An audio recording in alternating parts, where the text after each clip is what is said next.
pessoal, boa noite a todos. Vamos ao nosso último dia da semana homeopática, tá? Então, antes de chamar a doutora Leoni aqui com a gente, uma boa noite a todos novamente. E uma outra coisa que eu quero passar para vocês é que a escola do Lições de Homeopatia vai estar aberta até amanhã, tá? Para quem desejar se inscrever, tá bom? E o curso do Homeopatia do Zero também vai estar aberto até amanhã, beleza? Então, quem tiver interesse, quiser tirar dúvida, qualquer outra coisa, só mandar uma mensagem lá com a gente aqui no direct que a gente responde, tá bom? Então, pessoal, muito obrigado pela presença de todos. Acho que vai chegar mais gente aí no decorrer da live. Peço que vocês compartilhem, tá? Peço realmente que vocês compartilhem a live, clicando nesse botãozinho aqui, nesse aviãozinho aqui, e mandando para os seus contatos, que fazendo isso vocês possibilitam que outras pessoas possam conhecer a live, possam vir aqui assistir, tá bom? Essa live ficará gravada aqui na página para todos sempre, e amanhã ela estará no YouTube, tá bom? O YouTube geralmente é uma plataforma para assistir que é melhor, tá? Então, se você quiser passar para outras pessoas, pode ir lá no canal do YouTube do Lições de Homeopatia, tá? Que a live vai estar lá também, beleza? Então, mais uma vez, muito obrigado a todo mundo que está entrando aí. Hoje, para finalizar, né, com chave de ouro a nossa semana homeopática, eu quis chamar uma pessoa que eu tenho um apreço muito grande, que é a doutora Leoni, que eu acompanho o trabalho já há um tempo, e quem eu acho que é uma pessoa profundamente necessária para o meio homeopático, principalmente não só mundial, né, mas do Brasil. Então, eu nunca vou deixar, né, de chamar a doutora Leoni para estar aqui com a gente, porque o que ela traz tem uma sustentação muito grande, tem uma base muito grande. Então, tudo que vem da doutora Leoni, a gente realmente pode saber que está atualizado, digamos assim. Porque na ciência isso é uma coisa profundamente importante, né? A ciência ela muta a cada dia. Sendo assim, a gente precisa ter contato com pessoas que saibam, que estejam ligadas nessa mutabilidade da ciência. E não é diferente com a terapêutica homeopática, tá?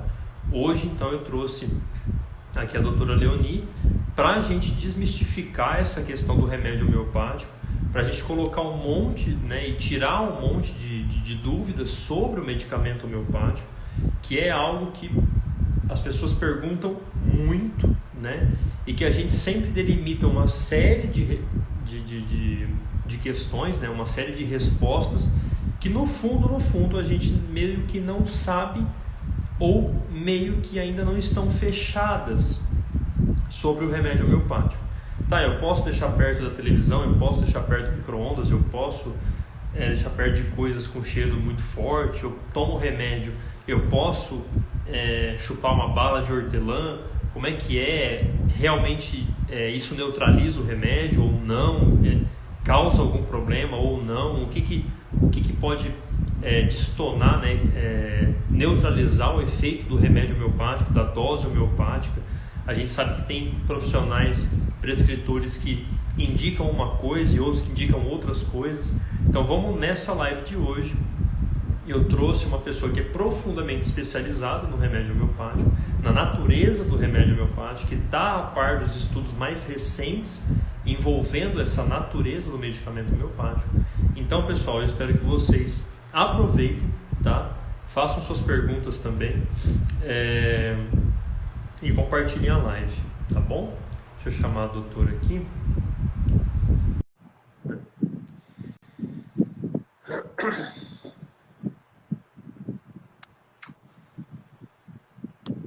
Boa noite. Oi. Boa noite. Estou escutando. Boa noite, tudo bem, doutora? Tudo bom? Tá me ouvindo bem? Não, tá assim. Ok, tudo certo. Ok. Então, estamos aí. Então, boa noite, né, para todos. Obrigada mais uma vez, Leonardo, pelo convite. Prazer aí estar batendo um papo com vocês. Não, eu que agradeço, né? Eu que agradeço a disponibilidade da senhora. É sempre um prazer tê-la aqui com a gente, tá? E, bem, para começar essa conversa, né, a gente também não vai ficar estendendo muito aqui a live, até porque hoje é sexta-feira, né? Não é dia de, não é dia de ficar conversando sobre trabalho, né? Mas uma coisa que eu percebo, doutora, isso já há um bom tempo, é que a gente coloca muitos pontos acerca do remédio homeopático, né? E assim, diferentes profissionais falam diferentes coisas. E a gente meio que sempre fica um pouco perdido.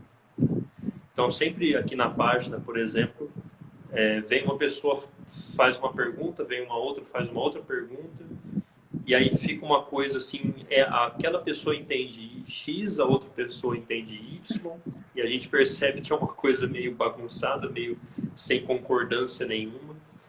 E cada um parece que pipoca, né? Questões sobre o remédio que, não sei, parece que não é bem assim. E a gente sempre vê também, por parte até das farmácias, né? Ou até de certos institutos, sempre darem certas indicações. Olha, o remédio homeopático, você não pode tomar ele desse jeito, ou você não pode deixar ele próximo disso, ou próximo daquilo, ou fazer isso, ou fazer aquilo durante o tratamento, você não pode utilizar esse tipo de produto, senão vai cortar o efeito. E a gente geralmente, tá, mas da onde que essas informações vieram, né? Então, ah, inicialmente, assim, o que exatamente aquilo que a gente tem, se é que existe, né?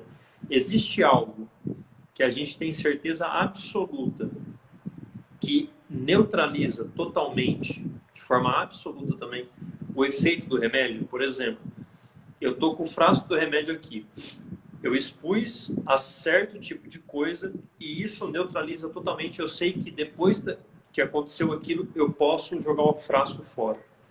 Existe alguma coisa próxima a isso? Próxima a isso, sim, né? Mas esse ainda é um terreno que a gente não tem todas as respostas. Então, por exemplo, teve um estudo sistemático comparando diferentes interferências que foi feito no meados do anos 2000, 2005, 2008, pelo grupo do professor Christian Endler, né? Esse, esse artigo está publicado no Homeopathy e tem um reprint dele no segundo livro do Giri. E ele compara diferentes estímulos que você pode colocar sobre o frasco com medicamento e ver se isso interfere ou não no efeito. E ele testou isso num modelo biológico muito reprodutível, que ele mesmo construiu e trabalhou a vida inteira com ele, que é o da interferência na metamorfose de girinos, né? Com hormônio tiroidiano dinamizado, diluído dinamizado. Então, ele já tinha um perfil muito claro desse modelo, que quando funcionava, quando não funcionava, e ele testou essas diferentes interferências do medicamento e depois desafiou, né, nesses modelos biológicos para ver quando que o efeito continuava existindo e quando que desaparecia. Então, ele comparou micro-ondas, celular da época, né? Não sei se dá para comparar com o celular de hoje, mas enfim. Aquela leitor de código de barras, que tem aquela luzinha laser vermelhinha, então ele usou também, né? E raio-x. Ele fez várias repetições e assim o estímulo que foi o mais estável no sentido de realmente interferir no efeito foi celular. Então, assim, até onde eu conheço, assim, esse é o único estudo sistemático feito com diferentes estímulos, com diferentes repetições, que chegou num resultado mais ou menos consistente, né? Então, celular, aparentemente, sim. Os outros estímulos, mesmo o raio-x não teve umas oscilações, tá, mas nada muito contundente que você possa falar, é reprodutível, isso interfere mesmo. A gente teve uma experiência pessoal, eu tive experiência pessoal com um estudo, foi publicado no final de 2019, né, em que a gente inseria 2 eletrodos dentro do medicamento, passando uma corrente fraca, uma corrente elétrica, uma corrente elétrica bem fraquinha, de 30 microamperes, né, bem fraquinha, e em vários pulsos de 3 segundos, em 10 pulsos de 3 segundos. Então, com o estímulo 3 segundos, tirava, punha de novo, tirava. E depois nós testamos isso no modelo dos corantes ovatocrômicos. E, de fato, a interatividade com os corantes desapareceu completamente depois disso. Mas isso foi um estudo só. E, então, ainda está em aberto, assim, seguir nessa linha, fazer mais variações. Até esse próprio modelo da corrente elétrica variar diferentes amplitudes, né? Dentro dessas variações, qual seria assim um método para apagar completamente, né, os efeitos? Em geral, para frascos, o que a gente faz é autoclavar o frasco antes de usar. E, de certa forma, isso deixa os experimentos mais estáveis, assim. Mas o calor também é tido como sendo também uma interferência importante. Ficar perto de televisão ou computador, tal, ainda é meio incerto. E essa coisa dos odores, assim, o odor de cânfora, então, assim, até hoje eu vi um estudo que nem foi um estudo completo, foi assim, uma apresentação num congresso, mas depois ele não se tornou um artigo na íntegra. Os autores acabaram não levando adiante. Que eles tinham visto, assim, em camundongo, interferência de cânfora no medicamento antes de administrar para os animais, no sentido de diminuir os efeitos. Mas também é um estudo que foi só um piloto, sem repetições, e também não virou, isso não se converteu num artigo completo. Então, ainda não é muito claro isso. Tem, assim, uma possibilidade, tem nexo pensar nisso, porque existem outros 2 artigos publicados, esses de forma sistemática e publicados já de forma definitiva, em que os autores eles estudam o papel dos receptores olfatórios no efeito biológico dos medicamentos, né? Então, eles fizeram uma série de intervenções, né, no sentido de bloquear essa atividade desses receptores, e de fato parece que isso traz algum prejuízo no efeito do medicamento. Então, por conta disso, a gente já pode imaginar que, de fato, odores muito intensos, em vivo, né, para um animal, para uma pessoa, talvez possa mesmo interferir, desde que seja na mesma hora, né, você toma esse medicamento. Mas ainda é uma coisa que não é clara. Então, uma série de trabalhos assim absolutamente conclusivos, dizendo, olha, é assim, são sugestões. O mais conclusivo de todos, que foi feito de forma sistemática com repetições, foi o trabalho do Ender com o celular. Isso aqui há 10 anos, mais de 10 anos atrás, 15 anos atrás. Então, não sei hoje, porque os equipamentos também mudaram muito, né? E ficaram mais seguros também. Então, talvez não seja tão complicado, né? Na dúvida, né? Pelo sim, pelo não, então evitar deixar perto do celular. Mas até que a gente consiga ter um grupo ou assim um pesquisador que tope fazer uma nova série sistemática com todas essas variações e mapear bem exatamente o que interfere e o que não interfere, a gente vai sempre lidar com essas probabilidades, assim, né? Mas nada muito certo, seguro, que você possa... Se tivesse uma bula, você colocaria na bula? Não tem. Não tem essa informação. Esse é um grande buraco negro dentro da pesquisa homeopática. Assim. não tem quase ninguém mexendo nessa área, né? Fica aí um convite para os farmacêuticos, né? Um trabalho de farmacêutico, né? Para explorar um Sim, pouco mais essa questão. E, por enquanto, a gente sempre trabalha com essas probabilidades em função da literatura que tem, que ainda é muito pouca, né? sim. É, é interessante porque na questão do celular, eu já escutei muito forte, né, que principalmente o celular carregando parece que realmente é algo mais grave, mas isso não, assim, não foi testado. Não foi testado. Porque, assim, é de senso comum, né? E o celular carregando, ele tem ou ele buscando o sinal, ele forma um campo eletromagnético mais intenso. Então, deduz-se que, né, se o celular interfere no medicamento, deduz-se que nesse período, né, quando ele está carregando, ele deve interferir mais. Mas é uma dedução, não há demonstração sobre isso. Sim. E também a dedução não resolve o problema, porque a gente tem um monte de surpresas com a homeopatia. A gente tem certeza que é uma coisa que a gente vai ver não é bem aquilo, a gente força a gente a reformular as ideias, só demonstrando mesmo. A gente precisa realmente ter um aluno de mestrado ou doutorado, um farmacêutico, que fala, não, eu quero trabalhar com isso, e passe alguns anos tendo ensaios sistemáticos sobre esse assunto. Está faltando essa pessoa. Assim. É. Fica aí o convite. Sim, convite mesmo. Eu acho, não sei, pelo que a senhora me falou, me parece que o modelo mais interessante para avaliar seria os dos solventes. Ou biológicos.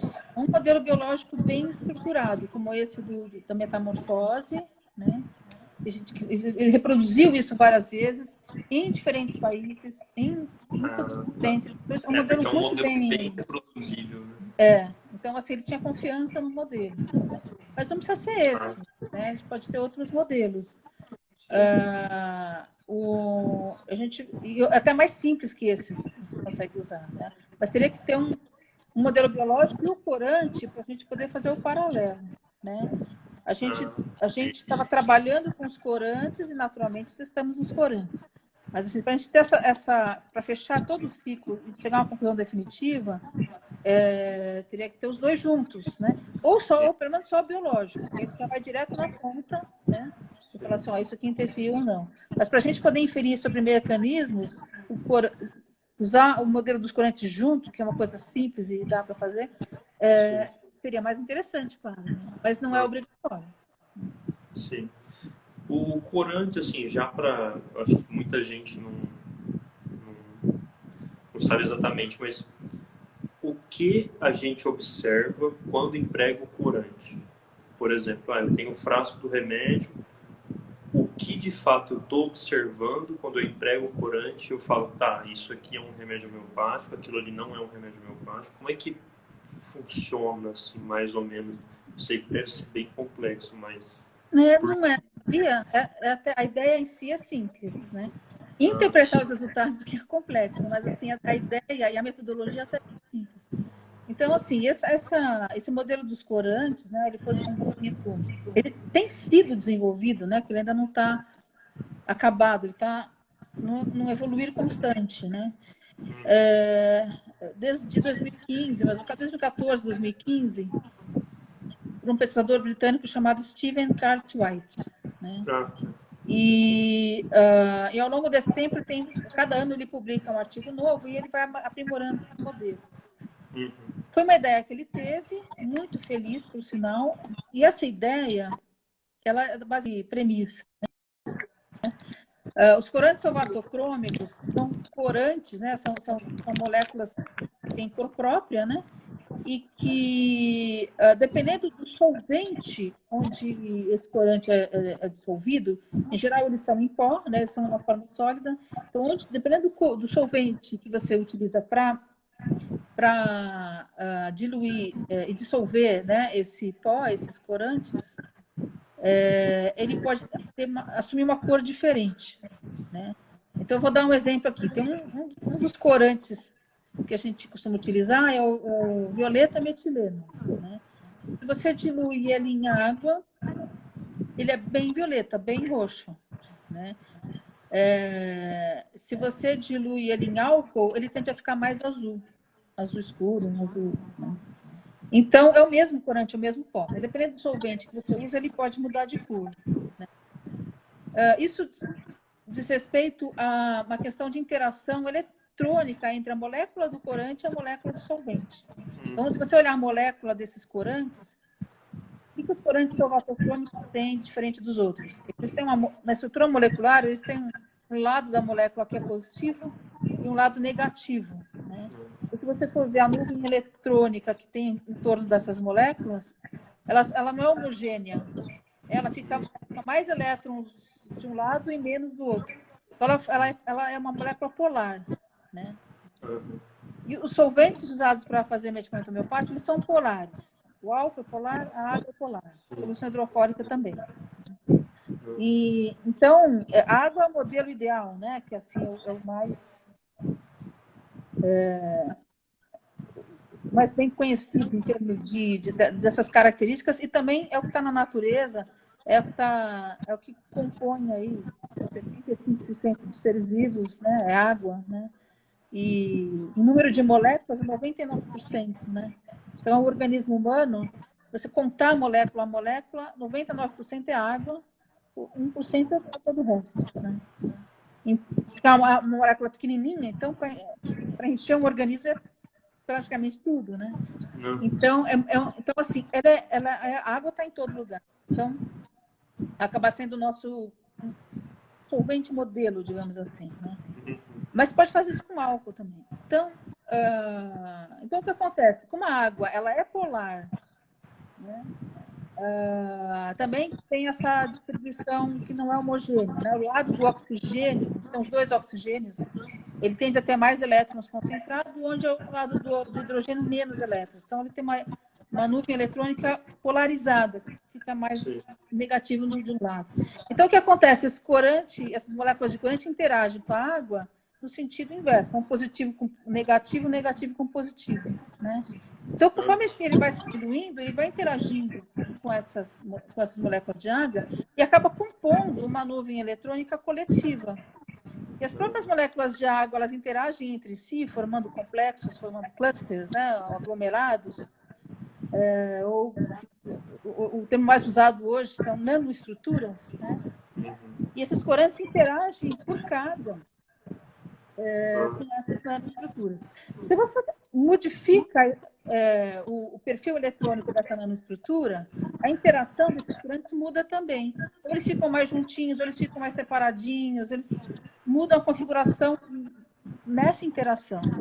O resultado disso é que, às vezes, eles podem mudar um pouquinho a intensidade da cor, ou um pouquinho mais escuro, ou um pouquinho mais claro, por conta dessas nuances, né, de estrutura eletrônica. Então, aí o que ele pensou? Assim, se eu coloco uma potência homeopática num determinado solvente e ele se modifica, né, se o solvente se modifica, provavelmente essa organização eletrônica também se modifica e eu consigo ver isso com os corantes. Eu coloco corante lá, e se eu coloco o medicamento homeopático, ele pode ficar um pouquinho mais escuro ou um pouquinho mais claro, por conta dessa interação diferente, porque o solvente mudou, né? Então, o corante funciona como uma sonda para tentar identificar se houve ou não mudança estrutural no solvente. E o que ele viu é que quando ele pinga o medicamento homeopático num determinado solvente que tem o corante, ele consegue ver essas nuances. Isso ele consegue ver com um espectrofotômetro sensível, não é um equipamento suficientemente sensível. A olho nu você não vê a diferença, mas com equipamento você vê essas diferenças. São muito sutis, mas são mensuráveis, reprodutíveis, você consegue fazer uma análise estatística e ver quem é diferente de quem. Então, o que a gente tem feito é uma série de repetições e a gente vê que há uma certa especificidade para certos medicamentos potências. A gente tem, às vezes, um corante que ele é o marcador, assim, é o que melhor interage com aquela potência, né? Então, eu vou dar um exemplo aqui de uma coisa que a gente viu, que foi o glifosato 6-CH. ele interage perfeitamente bem com um corante que é a cumarina, né?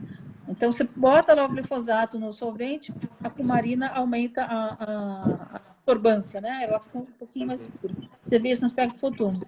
Aí você muda as características da água, muda o grau de salinidade da água, por exemplo. Ela continua marcando.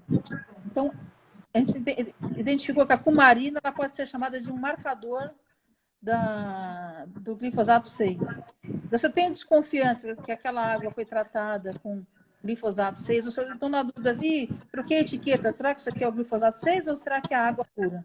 Aí, depende com esse teste, você pode fazer a prova dos nomes, sabendo que a cumarina ela tem essa especificidade, né? Mas isso não está mapeado para todos os medicamentos, nem de longe, tá? É tudo muito no início, né? Inclusive, a cumarina, a gente fez várias reduções no mesmo laboratório, precisaria fazer reduções em outros laboratórios. Então, é tudo muito no início, né? Mas é claro que é super promissor, quer dizer, conforme a gente vai aprimorando isso e tornando essa metodologia mais consistente e mais reprodutível, pode ser usada em farmácias para controle de qualidade de medicamento, para determinar prazo de validade, para você usar em fazendas, que você coloca o medicamento no açude, na água de bebida, você sabe até onde a informação do medicamento vai, se o animal que está lá longe, que bebeu água, se ele foi medicado ou não. Então, você consegue rastrear, né? Mas ainda é tudo muito incipiente. Então, é uma mega linha de pesquisa que está começando, que tem muito futuro, assim, para ser utilizado tanto na pesquisa básica, porque ela dá dicas importantes do mecanismo. Significa o quê? Se o corante é uma sonda que identifica essas mudanças estruturais do solvente, então ocorrem mudanças estruturais do solvente, né? Ou seja, essa é uma dica importantíssima para entender o que está acontecendo, né? O mecanismo de ação. Ainda não é explicação definitiva, mas é uma dica super importante. E também tem o lado aplicável disso, né? Que você usar como uma ferramenta de rastreamento para você identificar se aquela potência homeopática está presente naquele líquido ou não. Né? É a questão da validade também. Nossa, interessante. Enquanto supostamente, se houver essa relação bem direta com o efeito biológico, enquanto for ativo ao corante,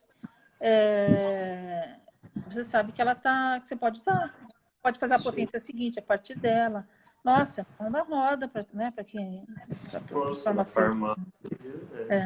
Mas ainda não.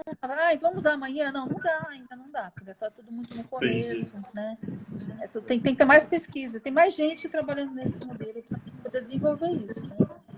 Até onde eu saiba, por enquanto, estou eu e o Steven só. E o Steven trabalha mais isoladamente, mas eu e os meus alunos, né? E o Steven, a gente tá...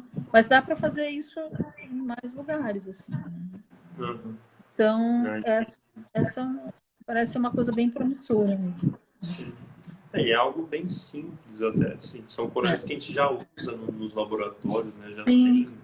Não são caros, né? Não são reagentes caros, são coisas relativamente... Os custos são relativamente pequenos, assim, para você trabalhar com eles. Então, isso que é o mais interessante. Isso foi o que nos animou a fazer, né? A fazer esse contato com o Steven e propor essa parceria, porque é viável, né? Não depende de um equipamento super mega.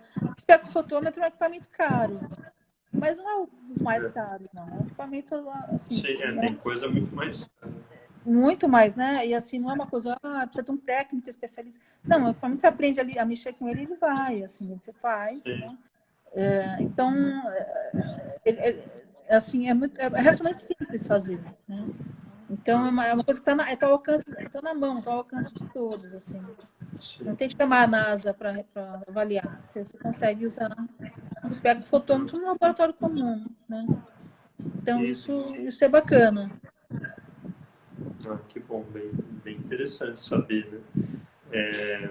E ter essa noção de que a gente consegue, de fato, identificar que ali existe uma coisa diferente do que só água, né? Na verdade, assim, sabe de uma coisa? Assim, é só água. Sim. Exato. E não tem nada a ver, Esse é é o a ponto água. que entra. A questão é assim, é que a água não é só... A água, não existe só água, porque a água é suficiente, ela sozinha já é suficientemente complexa. E ela Sim. pode ter oscilações, ter variações, formar aglomerados, ela pode se estruturar, se organizar, interagir com nanobolhas, fazer uma série de quebrar moléculas de água e fazer radicais dentro do próprio Aham. conteúdo de água, dependendo do que você faz com ela. Então, assim, ela é algo extremamente complexo e com muitas possibilidades, né? Então, dentro dessas possibilidades, a gente está tentando mapear o que acontece ali para gerar o efeito biológico que a gente vê na clínica, por exemplo. Né? Então, na verdade, assim, se você for ver, é só água mesmo. Só que Sim. a água não é essa coisa assim, não é H2O. Ela é Megadez. complexa, né? Ela não é assim, é água. Não, água é algo que vai muito além daquilo que a gente imaginava. Essa aqui é a questão. E a maior dificuldade que a gente vê assim, dos cientistas mais tradicionais, mais clássicos, assim, é assumir que a água é tudo isso. Exato. Então, isso que eu Né? ia entrar. E isso daí que eu Oi? ia entrar, porque na página aqui eu já recebi algumas pessoas. Porque assim, eu vejo que tem alguns níveis de homeopatas. Existe aquele nível que simplesmente não se importa com isso. Assim, vamos só tratar as pessoas. E existe aquele nível que sabe, mas ainda está lá na década de 90. E eu não sei, assim, eu vou falar uma coisa, mas dá para a gente colocar hoje em dia ainda que o efeito do medicamento, ele é, ou pode ser, né, promovido por alguma molécula química sem ser a água, mesmo passando o nome de advogado, porque eu percebo que muitas pessoas, aí, até homeopatas, vêm falar comigo, falar, mas olha, a molécula pode ficar dentro de uma estrutura assim, assado e tal. Eu falo, não, mas a questão não é a molécula do remédio, é o solvente em si. Pelo menos pelo que eu já aprendi com a senhora e o livro também que a senhora deixa para gente. Pelo menos o que eu tenho para mim atualmente é que a questão não está na molécula, em alguma molécula de algum químico, mas sim no solvente. A questão é o solvente, é a água. Então, sabe que é muito provável que seja exatamente isso. Né? Porque é muito provável, assim. Primeiro que a gente não tem certeza. E segundo que os dados que a gente tem até... Se a gente pegar os 35 anos de pesquisa básica em homeopatia, ela começou em meados dos anos 80. As pessoas começaram a fazer, né, pesquisa básica em homeopatia em meados dos anos 80. Pegar esses 35 anos aí, quase 40, de pesquisa básica em homeopatia e pegar todo esse conjunto de coisas que já foram feitas, a gente vê o seguinte, que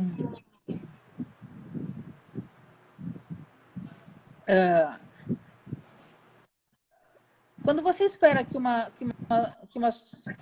determinada substância, num determinado grupo de células ou no organismo inteiro, por exemplo, como é o caso da fisia, né?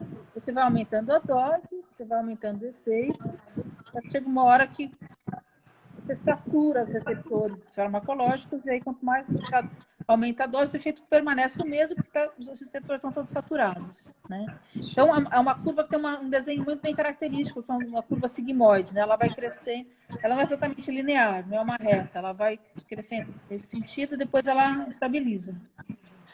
Isso é clássico, clássico, clássico, clássico. Assim, né? Então, você quer saber se uma substância tem um efeito farmacológico, você testa várias doses, ela faz essa curva, você prova que aquela substância tem aquele efeito. Isso é farmacologia. Só que quando você tenta fazer a mesma coisa usando potências homeopáticas, ou seja, diluições seguidas de sucções, né, você não tem essa curva. Essa curva não aparece. Num determinado nível, que assim, as potências muito baixas, você ainda consegue ver um outro tipo de curva, que é das microdoses, que a gente chama de hormese. Isso, se você trabalha na potência D, em pequenas potências bem baixas, ou mesmo CH, mas bem baixas, você consegue ver a curva da hormese, que é um pouco diferente. Mas do CH6 para frente, é outro tipo de curva. Então, já tem estudo in vitro, tem estudo com órgão isolado, e todos eles mostram que essa curva ela é uma curva oscilatória. Então, você vai medir, por exemplo, quanto a beladona contrai musculatura lisa de intestino. Você tem algumas potências em que ela tem o máximo, ela induz o máximo de contração. E tem algumas potências que ela induz relaxamento. Então, ela funciona assim. Né? Esse tipo de curva oscilatória não existe em farmacologia. Você mostra isso para um farmacologista, ele fala assim, não, isso é artefato. É algum erro do experimento, não pode ser. Né? Não é artefato, porque isso já foi reproduzido em diferentes modelos, célula com órgão isolado, em várias situações. E esse é um padrão que se repete, então a gente tem que prestar atenção nele. Né? Esse padrão mostra que assim, não é farmacológico clássico. Então, muito provavelmente, não dá para pensar em uma molécula que está lá. Ah, não, mas o pessoal da Índia identificou nanopartículas até na DNCH, e tem mesmo. Tem nanopartículas que são diferentes de água, são nanopartículas de metais e de contaminantes que tem ali. Alguns autores acham que aquelas partículas são fragmentos da substância de partida, onde você começou a diluir, né? Mas isso não é consenso. Então, essas nanopartículas estão ali, elas participam dessa estruturação da água, porque elas interagem também, né? Mas dizer que é um efeito farmacológico clássico, aí não. Agora, tem outro complicador aí, né? Quando você faz a sucção, você gera ali milhares de nanobolhas.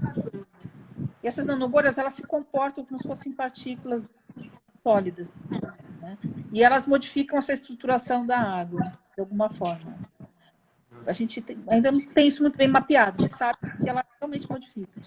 E na superfície dessas nanobolhas, se gera muito radical, chama de radical hidroxila, né? Se tem muita água que acaba se quebrando nessa superfície da bolha, né? E essa lise da molécula da utilizagem, ela gera radicais. Radicais livres, né? Então, quando você você pega a água pura, faz a sucção com a máquina, né? Ou mesmo na mão, e pinga numa cultura de células, ela tem um efeito. Só água, né?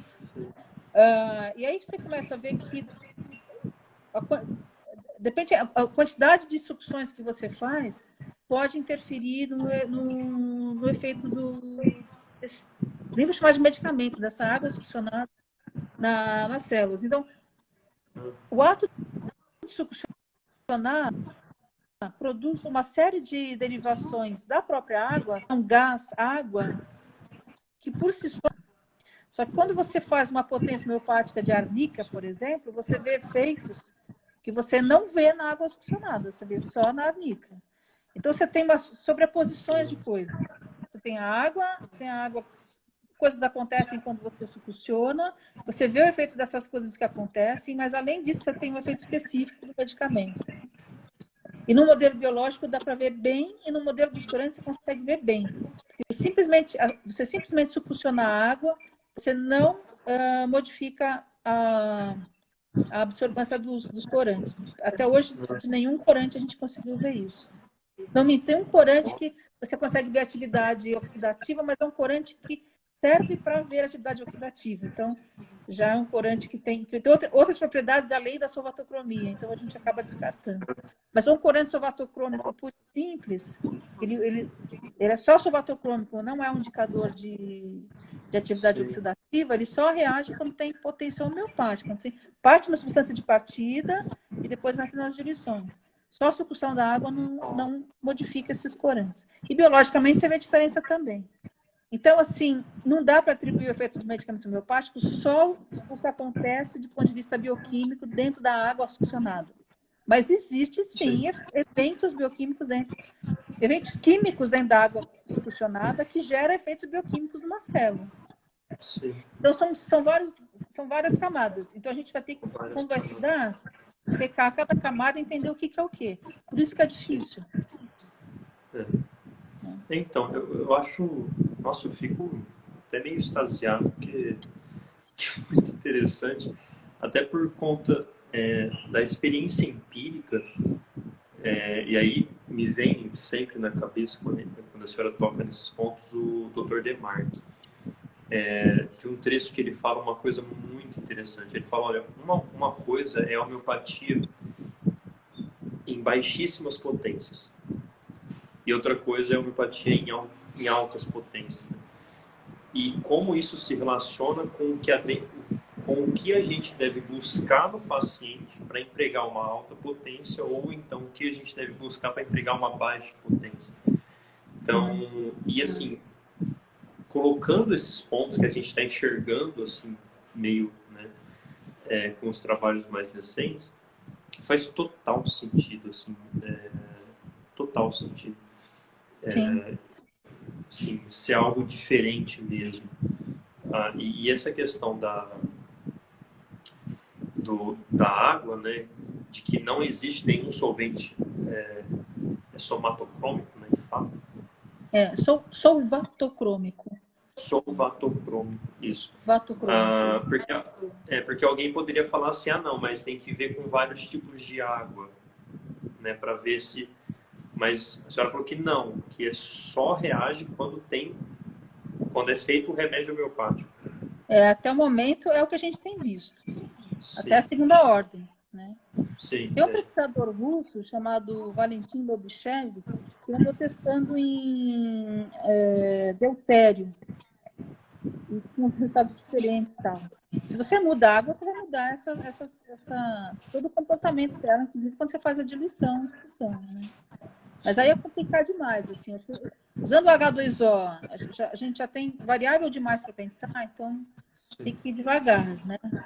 Então, acho que primeiro a gente entender o que acontece com a água mesmo, numa preparação tradicional, convencional, que você faz em farmácia. E entender o que acontece ali para depois fazer as variações, né? Então, a gente fica doido, né? Não dá. Tá?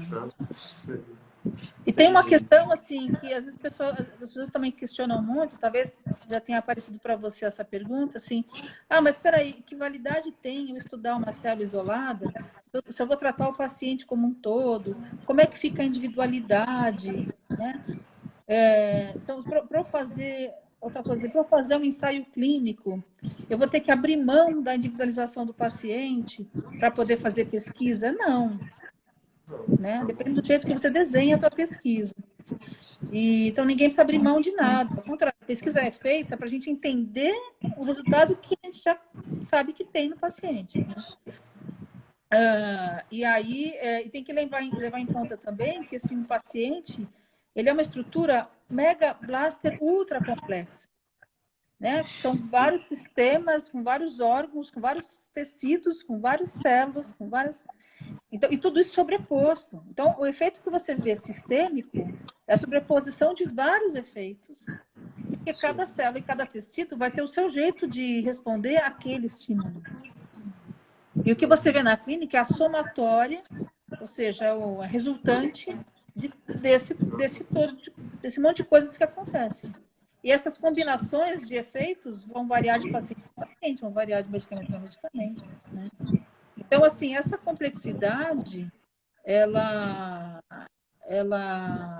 é complicada né? Então, para você entender a natureza do efeito, com essa complexidade toda, é impossível. Você tem que minimalizar, entender a natureza que está lá dentro. Depois você vai entender a complexidade. E para entender a complexidade, você precisa ter modelos matemáticos que desenhem essa complexidade em termos de interações e combinações de coisas, né? É mais ou menos o que se faz com a previsão do tempo, né? Aqueles megacomputadores que analisam todas as variáveis possíveis e conseguem prever se vai chover amanhã ou não. Tá? É mais ou menos isso. Então, assim, para você estudar cientificamente essa complexidade, você depende desses modelos matemáticos. Né? Até onde eu saiba, não tem ninguém trabalhando com isso em homeopatia ainda, né? Mas vai ter que ter um dia. Sim. Por que isso? Porque quanto mais a gente entende a natureza do efeito, a natureza do medicamento, o que está acontecendo e como é que se reverbera dentro dessa complexidade que é um organismo inteiro, né, de um mamífero, né, ou de uma ave, ou enfim, né? Naturalmente, você vai ter que ter você vai ter recursos, né? Quanto mais a gente vai identificando conhecendo essas nuances, a gente vai tendo mais recursos para aplicar na clínica, né? Então, por enquanto, o reconhecimento ele é empírico mesmo. Olha, baixa potência assim, baixa potência a gente usa para efeitos locais, medicamentos com uma abordagem mais episódica, né? Um medicamento para atuar ali numa similitude mais rasa, digamos assim. A potência mais alta a gente usa mais para sintomas mentais e para você, geralmente, o simílimo você busca potência mais altas, né? Isso é empírico, você vai observando, vai notando e vai construindo uma... Só que, assim, conhecendo as nuances disso, dá para refinar muito mais isso. E dá para, principalmente, lá no futuro, vai dar para entender o porquê que alguns casos não andam. Né? Então, a gente vai conseguir entender melhor os insucessos. Porque o sucesso, você usa o efeito empírico que você aprendeu no curso de homeopatia, com o Hahnemann, com o Demarque, com, né, o Kent, enfim, essa galera toda, né, mas, dos fundamentos da homeopatia, né? Então, você aplica aquilo e alguns pacientes você tem um efeito excelente, consegue achar o simílimo, tudo roda bem, o caso é lindo, a pessoa sai feliz, tudo funciona, e aí você apresenta isso no congresso, todo mundo aplaude, só que aí, por trás desse caso maravilhoso, tem 9 que não foram tão bem. E aí você fala, não, é o problema do paciente, não, é porque não sei o que. Aí você dá uma resposta para você e está tudo bem. Só que não. Se você conseguir entender melhor a natureza do fenômeno, talvez esses casos que não funcionaram, você consegue reduzir aí para 3, 5 casos, que às vezes não vai dar certo mesmo. E você vai ter mais propriedade para falar, opa, peraí, eu acho que eu mudar a potência daqui para cá, isso pode mudar. Então, não, opa, vamos mudar de escala. Mas quando você entende o fenômeno, essas ideias vêm. Se você não entende o fenômeno, o empírico ele é sempre muito engessado, né? O conhecimento empírico é engessado. E essa é a diferença entre o conhecimento empírico e o conhecimento científico. O empírico, você passa de pai para filho, de professor para aluno. Olha, eu aprendi com meu mestre que funciona assim, eu faço, funciona no meu paciente. Legal, bacana. Mas você fica com essa parte ainda em aberto, dos casos que não vão, das dúvidas que existem, né? Quando você constrói um conhecimento de forma sistemática, que é o que a gente faz na ciência, você abre muito mais o horizonte. Então, num curto espaço de tempo, né, você consegue ter muita informação e a aplicação ela chega mais rápida na clínica, na ponta. Né? Então, isso acelera muito os processos, isso facilita, isso dinamiza os processos e a aplicação desse conhecimento. Então, por isso que é importante fazer pesquisa em homeopatia, para melhorar e melhorar bastante, né? Assim, sempre tem coisa para melhorar. Né? Então, é isso. Sim. Não, realmente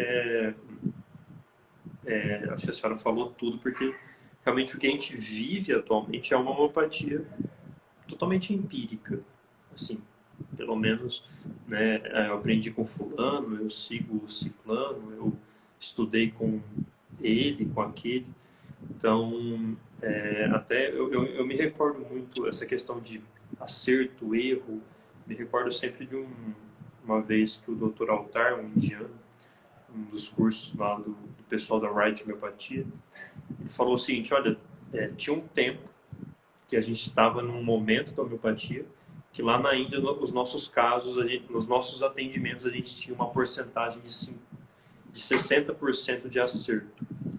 Assim, da primeira vez com um remédio que realmente gerava um efeito bom, uma cura. Hoje, com os avanços que a gente já está tendo em estudos e tudo mais, eles também trabalham muito com a medicina germânica, eles falaram, olha, a gente consegue uma taxa de 80% na primeira consulta.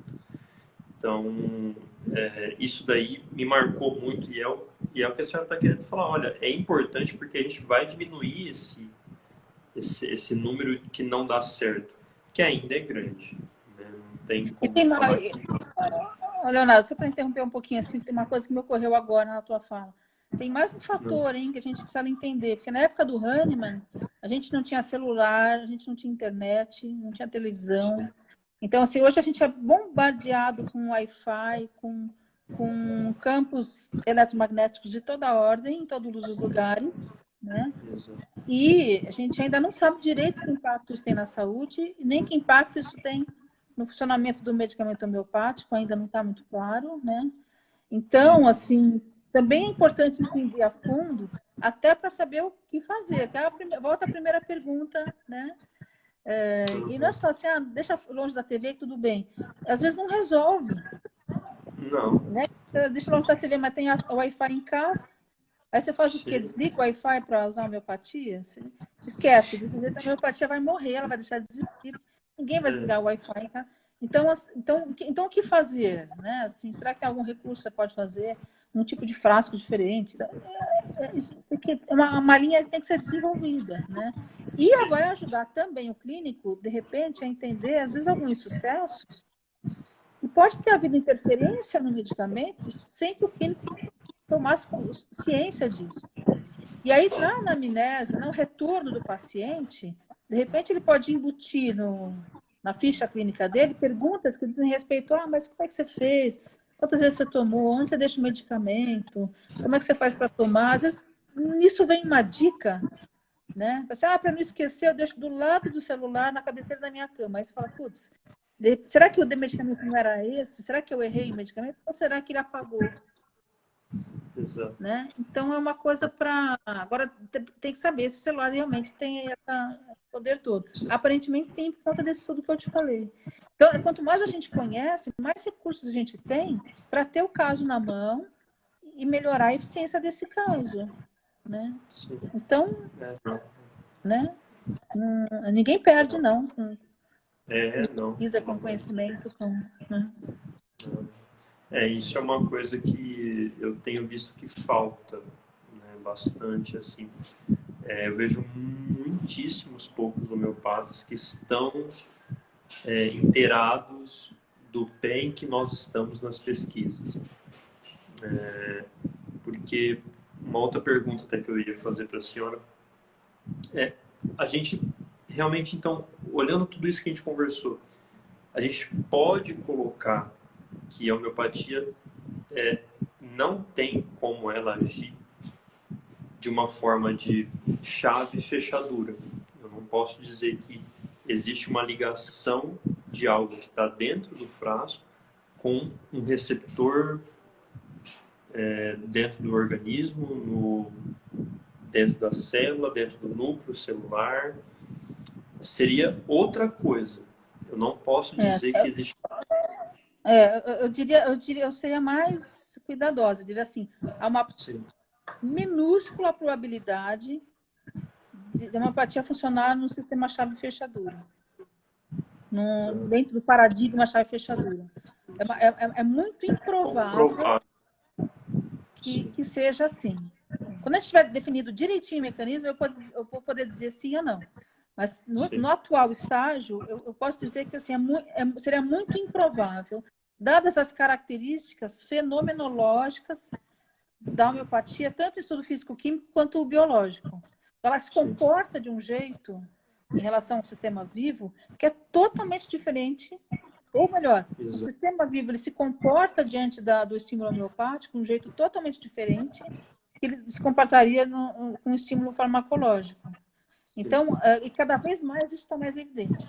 Então, é muito pouco provável que a gente fale assim, não, é igual a farmacologia, só que... Não, é muito mais provável que seja um outro mecanismo completamente distinto e dadas essas oscilações que tem visto dessas interferências do medicamento, tal, e esses estudos mais recentes, é bem provável que sejam realmente propriedades do solvente que são muito complexas e que, de alguma forma, geram um processo de sinalização para o organismo que não vai interferir num receptor específico, numa proteína específica, que vai.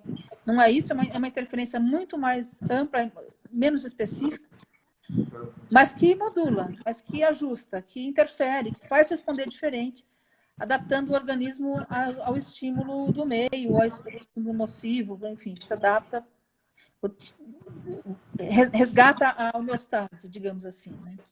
E se você olhar na literatura desses 35 anos de pesquisa básica, qualquer artigo que você pegar, você pega assim, sorteia um artigo assim, desses 35 anos, que estuda algum evento, algum modelo biológico, você vai ver que quando ele responde à homeopatia, é se adaptando ao estresse, se adaptando a um estímulo agressor, a um desafio para um micro-organismo, com uma substância tóxica, alterações do ambiente, temperatura, enfim. Né?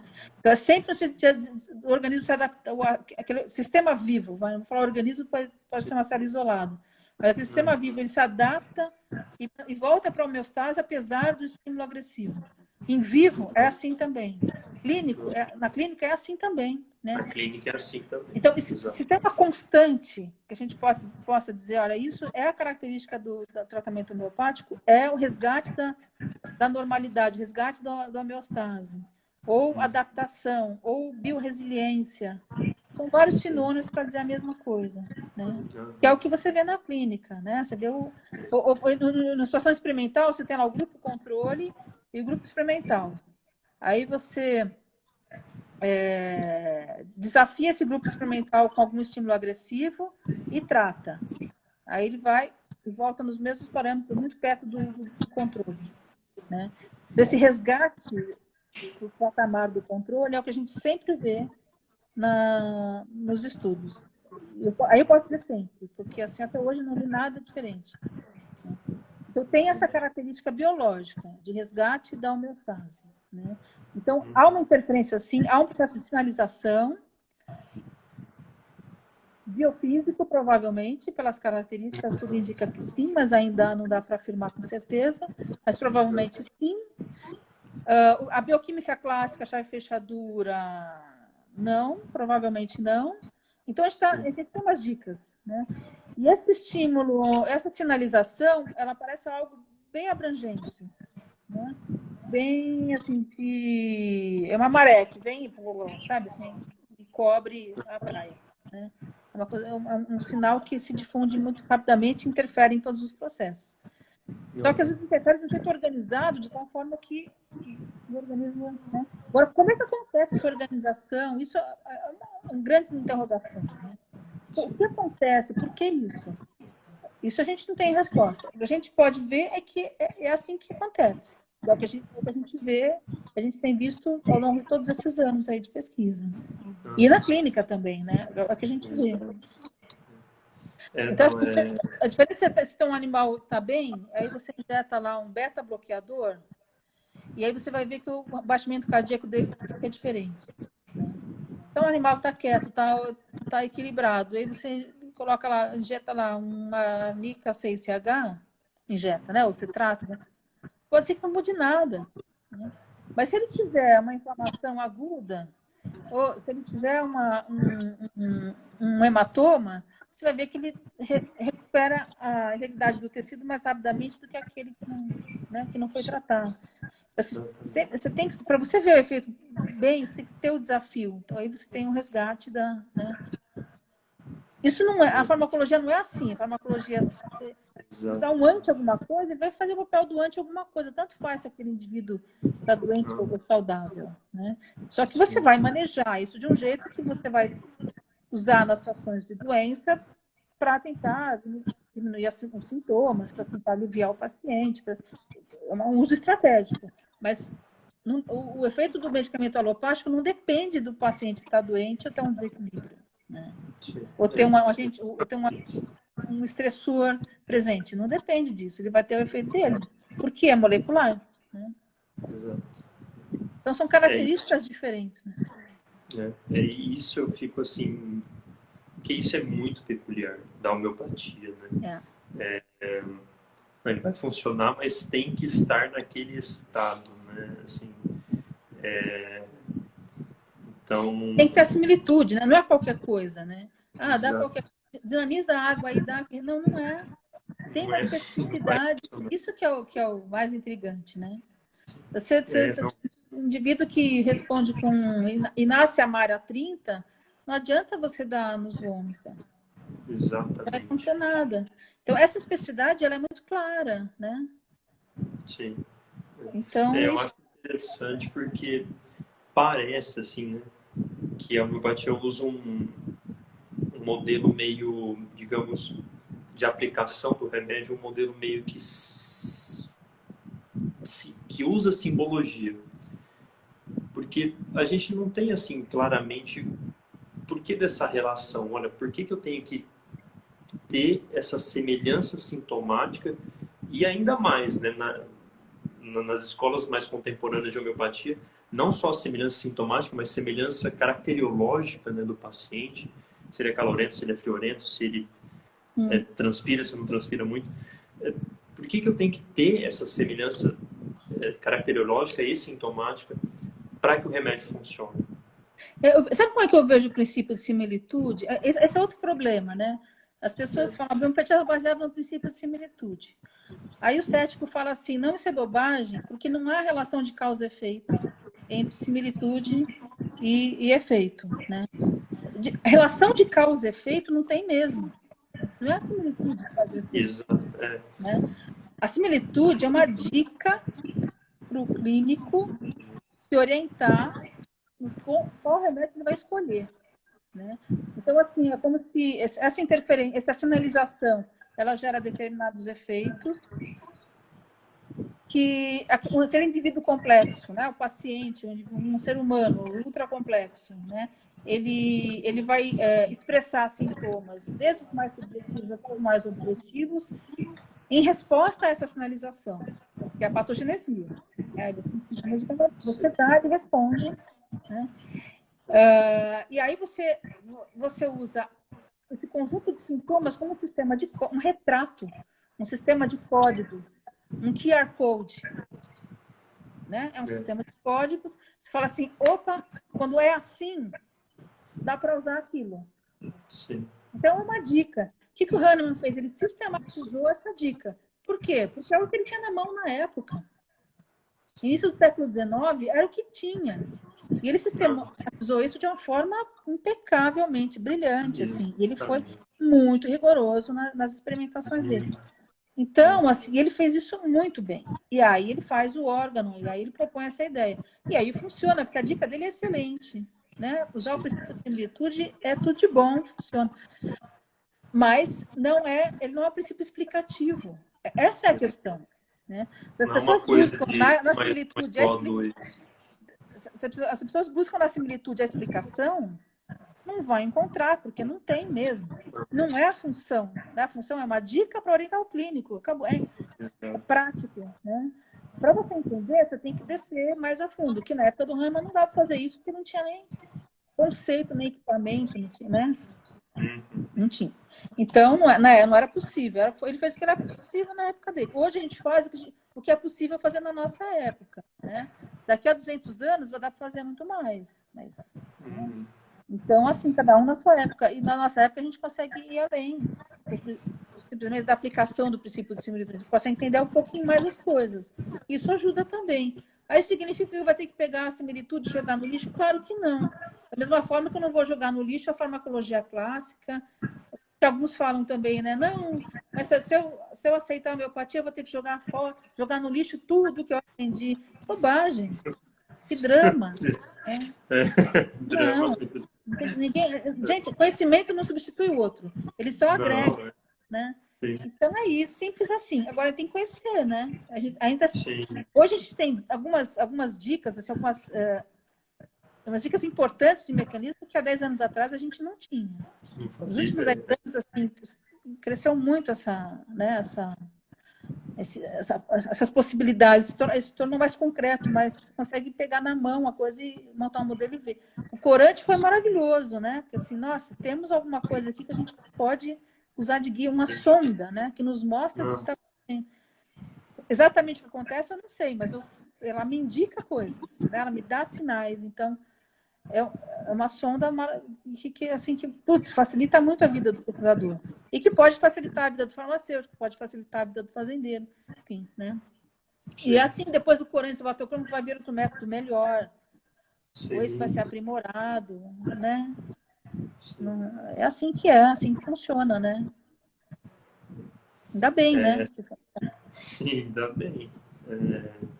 Essa é uma parte que, assim, não sei porquê, não sei se eu sou farmacêutico, se isso me puxa, mas não sei se há um mistério, mas eu acho muito interessante. Assim, eu fico meio vidrado mesmo. É, E eu também eu acho. fui fisgada por isso também. Pela essa grande interrogação, assim, isso me pegou. Eu falei, nossa, eu quero trabalhar com esse negócio, eu quero entender isso aí, né? Estava Exato, no porque a primeiro ano gente de conversando, faculdade. É. que é que nem ontem a gente conversando com o Dr. Carlos, e assim, né, qualquer pessoa que tem uma ligação com a homeopatia indiana, a interrogação tem que ser muito grande, porque o que acontece na realidade, o que a homeopatia faz no mundo real, é uma coisa muito forte. Uma coisa, assim, né? O Dr. Carlos contou a história de médico, né? Que tinha uma carreira assim, absolutamente promissora, de ganhar muito dinheiro e abandonou tudo por causa da homeopatia, para ser homeopata, né? Então, assim, é algo muito, muito poderoso. Então, tem algo aí, né? Assim, não pode não ter algo muito É, intrigante. é. A gente vê essas situações assim. Bom, também vê o contrário, né? Pessoas que desiludem um pouco a homeopatia e vão fazer outra coisa. Ou acontece também, essa é da vida. Mas, assim, isso é fato, assim, que quando cai a ficha que, uau, eu estou diante de uma coisa que realmente pode ser útil, que é forte mesmo.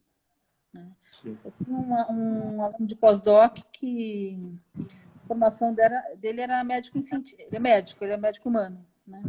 E ele era médico intensivista, né? Aí resolveu fazer o curso de homeopatia. E hoje ele lida com as duas especialidades. Só que ele fala assim, olha, eu me sinto médico quando eu faço homeopatia. Aí eu me sinto realizado, aí eu fico feliz. Assim. Aí é o que eu gosto de fazer. Ele gosta de gente, né? Médico tem que gostar de gente, senão não dá, né? Sim. Assim, um veterinário tem Nossa. que gostar de bicho, né? Então assim, ele se sente realizado quando ele está no consultório homeopático, né? Mas quando ele precisa ganhar um pouco mais, complementar a renda, ele dá plantão como intensivista. Claro que ele vai tratar o paciente com os recursos que são possíveis dentro do hospital, que não é homeopatia, né? Da melhor forma possível, porque, obviamente, ele gosta de gente e ele quer ver o paciente bem. Então, ele consegue lidar bem com esses dois universos, né? É interessante. Então, e é um excelente profissional nos dois setores, mas a felicidade dele, assim, né? A satisfação maior é quando ele está fazendo homeopatia. E dá para entender o porquê, né? Porque você vê o conjunto mudar, né? Não é assim, curou a úlcera. Não, né? Assim, então, isso é muito forte, né? Sim. Você muda a pessoa muda a vida, né? Sim, muda a vida. Então, isso é muito gratificante para quem cuida, claro, né? E nem para os animais, né? Você vê o animal mudar completo da água para o vinho, você vê mudar comportamento, mudar tudo. Quem gosta de bicho, claro que fica feliz, né? Sim, muito. Bem, doutora, a gente, assim, por mim, a gente ficaria conversando até amanhã, tranquilamente. Eu tenho um monte de coisa aqui rodando na minha cabeça. mas quem sabe um dia, né, numa sexta com um chopp, alguma coisinha junto, assim, para harmonizar, né, a conversa. Mas eu agradeço muito, tá? Foi um grande prazer mais uma vez ter a senhora aqui com a gente. Imagina, o prazer é meu. Que isso. A live vai ficar gravada aqui na página, se quiser mandar para os alunos, para quem precisar. Amanhã vai estar no YouTube também. Então, mais uma vez, muito obrigado mesmo. Tá?